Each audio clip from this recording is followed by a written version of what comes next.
Hello everybody, very good evening. दोस्तों, आज एक बार फिर से आप लोगों का RLY ऑनलाइन क्लासेज में मैं विवेक यादव स्वागत करता हूं। दोस्तों, आज का आपका बिना टाइम लॉस किए हम अपने तुरंत टॉपिक पर आते हैं। आज का हमारा जो टॉपिक है रेखीय आवर्धन, लिनियर मैग्निफिकेशन क्या होता है। दोस्तों, इसमें आपको हो जाएगा दोनों का रेशियो ले लेंगे। जो आपका इमेज होता है, इमेज और ऑब्जेक्ट दोनों का रेशियो कर देंगे। रेशियो करने पर जो आता है वही आपका लिनियर मैग्निफिकेशन बन जाता है। फिर भी आपको चलिए, फिर हम यहाँ पे देखिए राइट किया गया है, किसी वस्तु के प्रतिबिंब की लंबाई तथा वस्तु की लंबाई के अनुपात को उस वस्तु का रेखीय आवर्धन कहते हैं। इसे यम से व्यक्त करते हैं। दोस्तों, अगर कोई वस्तु दिया गया है, उसकी जो प्रतिबिंब की लंबाई होगा उसको ले लेंगे, और जो वस्तु की लंबाई होगा उसको, जैसे आपको दोस्तों अगर हम कोई ले लेते हैं यही चीज, यहाँ से आपको कोई दर्पण यही है शायद, जो आप समझ जाएंगे इमेज से, यही कोई वस्तु है। यहाँ से चलिए ऐसे वैसे देखिए दोस्तों, ध्यान दीजिएगा थोड़ा सा, यही मान लेते हैं, इसका यही भी इमेज बन गया। ठीक है, इमेज यही बना है। यहाँ पर यही जो इमेज होगा ये आपका ऑब्जेक्ट है, इमेज है। यही इमेज की लंबाई और यही वस्तु की लंबाई का रेशियो कर देंगे। वही जो रेशियो होगा वही क्या कहलाता है, रेखीय आवर्धन। इसे यम से व्यक्त करते हैं। इसका फार्मूला नीचे राइट करते हैं दोस्तों हम। रेखीय आवर्धन बराबर प्रतिबिंब की लंबाई, प्रतिबिंब की लंबाई बटे वस्तु की लंबाई। देखिए यहाँ पर दोस्तों, वस्तु की लंबाई क्या, उसी को लिखते हैं यहाँ पर, वस्तु की लंबाई। यहाँ पे दूरी नहीं है, ध्यान दीजिएगा, क्या चीज रहेगा, लंबाई। यहाँ इसको यम से हो जाएगा, यम इज इक्वल टू प्रतिबिंब की लंबाई को आई से, इसको ओ से लिख देंगे, आई बाई ओ। यही फार्मूला है। या फिर दोस्तों एक फार्मूला आप और निकल के आएगा, इसको जरूर याद रखिएगा, यम इज इक्वल टू आई प्रतिबिंब की लंबाई अपान ओ, इसी के बराबर माइनस वी बाई यू। सबसे इम्पोर्टेंट आपको नीचे वाला याद रखना जरूरी है। आपको यहाँ कैसे आया है, v का मतलब हो जाएगा ध्रुव और प्रतिबिंब के बीच की दूरी, u का मतलब हो जाएगा ध्रुव और वस्तु के बीच की दूरी। ये आपको कहेंगे डेरिवेशन करने के लिए तो आपको डेरिवेशन कर दिया जाएगा। लेकिन दोस्तों आपको बताए नहीं थे, आपको यूपी बोर्ड के लिए 2021 एग्जाम के लिए सबसे मोस्ट इम्पोर्टेंट टॉपिक है। चाहे यहाँ से इसकी डिफिनीशन दे देगा या फिर यहाँ से रिलेशन पूछ लेगा, आपको माइनस सहित लिख के चलना होगा, या ये रिलेशन ले लेगा, या फिर आपसे कह देगा इसकी परिभाषा लिख दीजिए, या फिर यहाँ से आपको एक नोट पॉइंट में दोस्तों राइट करना होगा। यहाँ पे जैसे हम नोट आप क्या बनाएंगे, यहाँ ध्यान दीजिएगा, नोट में दोस्तों आप राइट करेंगे कब प्रतिबिंब आपको, कब रेखीय आवर्धन ऋणात्मक होगा और कब धनात्मक होगा। एक बार आपको बताते हैं, मतलब वास्तविक व उल्टा प्रतिबिंब के लिए, जब प्रतिबिंब आपको वास्तविक और उल्टा होगा उसके लिए रेखीय आवर्धन का मान ऋणात्मक, तथा आभासी व सीधा प्रतिबिंब के लिए रेखीय आवर्धन का मान ऋणात्मक लिया जाता है। तो हम राइट कर देते हैं यहाँ पर दोस्तों, ध्यान दीजिएगा। देखिए राइट करते हैं, वास्तविक है व उल्टा प्रतिबिंब के लिए रेखीय आवर्धन, रेखीय आवर्धन का मान ऋणात्मक तथा, अब की बार वही उल्टा हो जाएगा, प्रतिबिंब दो बनता है, एक वास्तविक एक आभासी, तथा आभासी, आपको आभासी वास्तविक प्रतिबिंब बताया गया, आभासी व सीधा प्रतिबिंब, प्रतिबिंब के लिए रेखीय आवर्धन का मान आप क्या बताएंगे, धनात्मक होता है, धनात्मक होता है। अब देखिए यहाँ से आपको दो चीज लिखा गया, एक बार ऋणात्मक मिलेगा जब रेखीय आवर्धन वास्तविक और उल्टा रहेगा, ठीक है। ये प्रतिबिंब वास्तविक और उल्टा रहेगा तो ऋणात्मक होगा, और जब इसी का मान आपका सीधा आभासी सीधा रहेगा तो प्रतिबिंब क्या मिलेगा, धनात्मक। एक तरीके से कह सकते हो दोस्तों, अवतल दर्पण में यम का मान ऋणात्मक होता है और उत्तल दर्पण में यम का मान क्या होता है, धनात्मक। क्योंकि उत्तल दर्पण में जो प्रतिबिंब बनता है सीधा और आभासी बनता है ना, तो यम का मान उत्तल दर्पण ऋण में लिया जाएगा, और अवतल दर्पण में यम का मान हमेशा प्रतिबिंब उसमें क्या बनता है, वास्तविक और उल्टा बनता है ना, तो यम का मान ऋणात्मक होता है। लेकिन अवतल दर्पण में एक चीज याद रखना होगा, उसमें जो लास्ट कंडीशन मतलब छठवीं कंडीशन होती है, उस समय प्रतिबिंब आभासी और सीधा बन जाता है, इसलिए वहां पर अवतल उत्तल से अगर इसको याद करें तो गलत हो जाता है।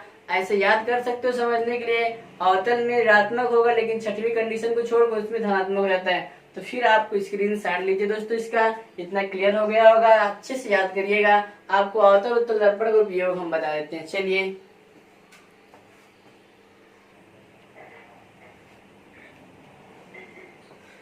दोस्तों, आपका अगला हेडिंग होगा अवतल दर्पण का उपयोग। अवतल दर्पण का उपयोग हम कहाँ कहाँ पे करते हैं, यूजेज ऑफ कॉनकेव मिरर, है ना। इसके निम्न दोस्तों उपयोग होते हैं। तो पहला आपको पॉइंट बताते हैं, सेविंग करने में, मतलब सेविंग करने मतलब जो दाढ़ी बनाई जाती है वहां पर, मतलब आपको लिखा गया चेहरे का बड़ा प्रतिबिंब है देखने के लिए, जो आपको चेहरा, हमारा चेहरा, आपका चेहरा, जो उसका बड़ा प्रतिबिंब देखने के लिए शेविंग दर्पणों के रूप में, शेविंग दर्पणों मतलब सैलून की दुकानों में, शेविंग दर्पण को एक शब्द आप और कह सकते हो हजामत, इसके एक शब्द और कह सकते हो आप हजामत, जो कि उर्दू शब्द आपको हजामत का मतलब जहाँ पे दाढ़ी बनाई जाती है उसको बोला जाता है सैलून। सैलून की जो दुकानें होती है वहां पे कौन सा दर्पण लगाओ तो उसमें भी चेहरा देखते हैं, लेकिन वहां पे चेहरा बड़ा देखा जाता है, इसलिए वहां पे अवतल होता है। लेकिन आपके जो घर पे होता है उसमें चेहरा बहुत बड़ा नहीं दिखाई देता, सीधा आभासी तो है, लेकिन उस कंडीशन में आपको जो प्रतिबिंब घर वाले शीशे का समतल होता है, लेकिन सैलून की दुकानों में बड़ा दिखाई देता है। जो छोटी छोटी दाढ़ियां होती है, ये छोटी छोटी दाढ़ियां जो होती है उसको बड़ा करके दिखाता है, जिससे आपको क्लीन साफ होता है, मतलब जो शेविंग अच्छे से होती है और साफ हो सके, इसलिए वहां पे कौन सा दर्पण उपयोग किया जाता है, अवतल दर्पण का। ठीक है, क्लियर, हजामत भी कह सकते हो।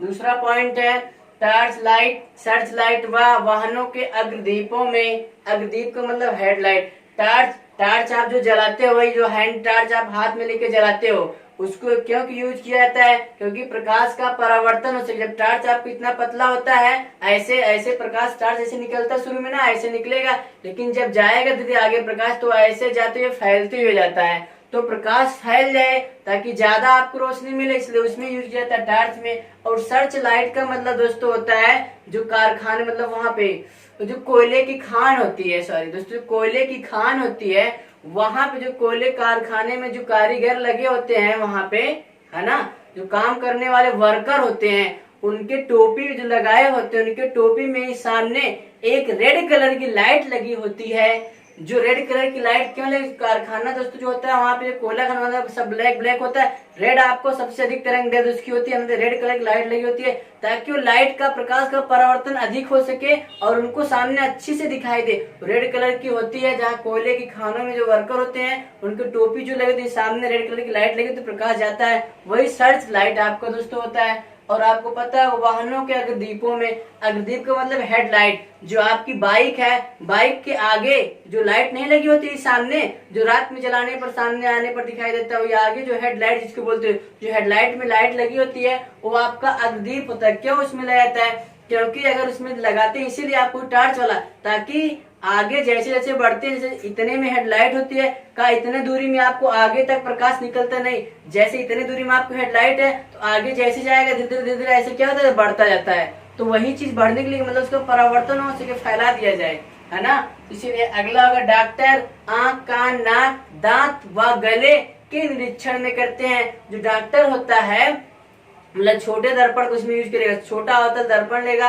अगर आप में आंख में परेशानी, नाक में, कान में, दांत में या गले में कोई दर्द या सूजन को चेक करना तो एक दर्पण लेगा ऐसे करने के लिए, ऐसे करेगा, फिर उसको यहाँ पे करने के बाद देखेगा, उसको देखेगा तो आसानी से छोटी छोटी चीजें उसको बड़ी दिखाई देती है, उसके निरीक्षण में देखने के लिए करता है ताकि आसानी से दिखाई दे। और सौर भट्टी में सूर्य के प्रकाश को केंद्रित करने में, जो सौर भट्टियां होती है दोस्तों, उसमें सूर्य का प्रकाश जब केंद्रित कर दिया जाएगा तो भट्टियां जब देखिए ढेर सारा प्रकाश आएगा, एक बिंदु पे केंद्रित होगा, वहां से ढेर सारे आपको ज्वलनशील मतलब ज्वालाएं ढेर उत्पन्न होती, ताकि वहां पे ज्वालाएं ज्यादा उत्पन्न हो तो उस भट्टी में यूज किया था, एक बिंदु पे केंद्रित हो जाए। और परावर्तक दूरदर्शी में दोस्तों, जो गैलीलियो की परावर्तक दूरदर्शी थी, उस गैलीलियो ने उसमें यूज किया था अवतल दर्पण का, प्रतिबिंब बड़ा देखने के लिए। ठीक है, क्लियर हो गया। अगला आपको आता है उत्तल दर्पण का उपयोग, यूजेज ऑफ कॉन्वेक्स मिरर। उत्तल दर्पण का उपयोग को दोस्तों दो जगह होता है, बाकी सब आपको कोई भी पूछेगा तो हमेशा अवतल दर्पण बताइए, लेकिन उत्तल दर्पण को दो याद कर लीजिए, बाकी इसका नहीं याद रहेगा तब भी आप काम चल जाएगा। हमेशा दो ही याद रखिए, बाकी जगह अवतल यूज करते हैं। ठीक है, अवतल जो उत्तल दर्पण होता है, मोटर व ट्रकों के चालकों की सीट के बगल में उत्तल दर्पण का उपयोग किया जाता है। जो मोटर होता है, स्टीमर होते हैं या ट्रक या बस या कुछ भी दोस्तों का, जो हमारी जो बाइक है, बाइक के बगल में जो हमारा ऐसे शीशा नहीं लगा होता है, एक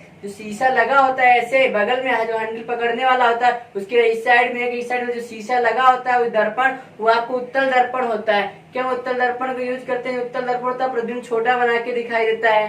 ठीक है, तो जो बड़े बड़े वाहन आते हैं, पीछे से ट्रक खूब बड़ा का गया, खूब बड़ी हाथी आ गया, तो का हम इतना बड़ा शीशा उसको देखने के लिए नहीं लगा सकते? हाथी इतनी बड़ी है और इतने बड़ा बड़े शीशे में हम उसका प्रतिबिंब इतना झीन के देख ले थे, दिखाई देता है ना इतना छोटा से।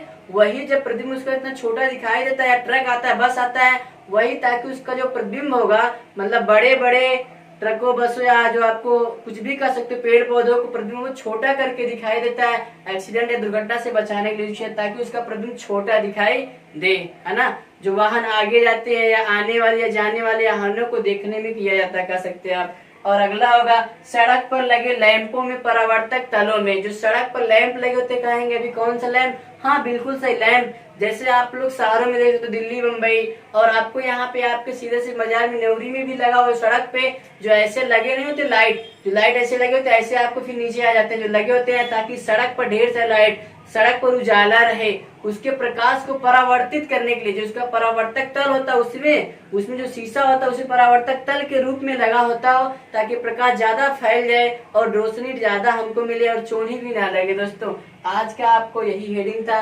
दोस्तों अगर आपको लगा होगा कि हमने मेहनत आप लोगों के लिए किया है, तो आप इस चैनल को सब्सक्राइब कर लीजिएगा और दोस्तों के साथ शेयर करिएगा। धन्यवाद।